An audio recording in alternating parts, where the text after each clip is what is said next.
तब बुद्ध ने देखा कि लोग कर्मकांड में इतना उलझे हैं कि वर्तमान जीवन और जीवित कर्तव्यों की उपेक्षा कर देते हैं। इसलिए उन्होंने कहा, श्राद्ध केवल पिंड और तर्पण में नहीं है, बल्कि सच्चे कर्म और जीवित माता पिता की सेवा में है। तृतीय अध्याय, बुद्ध का पितृपक्ष पर दृष्टिकोण 3.1 कर्म और गति बुद्ध का मुख्य सिद्धांत था। अतहि अत्तनो नाथो, अपना उद्धार स्वयं करो, अर्थात आत्मा चेतना की गति उसके कर्म से होती है, दूसरों के तर्पण से नहीं। इसलिए बुद्ध ने कहा कि श्राद्ध कर्म का मूल्य तभी है जब वह करुणा और दान से जुड़ा हो। 3.2 माता पिता की सेवा सर्वोच्च श्राद्ध।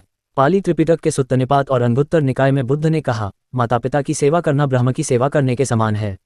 ये कथन बताता है कि जीवित माता पिता की देखभाल करना ही वास्तविक पितृतर्पण है। 3.3 दान और पुण्य का वास्तविक अर्थ। बुद्ध ने कहा कि दान का फल तभी श्रेष्ठ है जब वह जरूरतमंदों, भिक्षुओं और दरिद्रों को दिया जाए। यदि कोई व्यक्ति पितरों की स्मृति में भोजन कराता है तो उसका पुण्य समाज को मिलता है और उससे अप्रत्यक्ष रूप से पितर भी संतुष्ट होते हैं।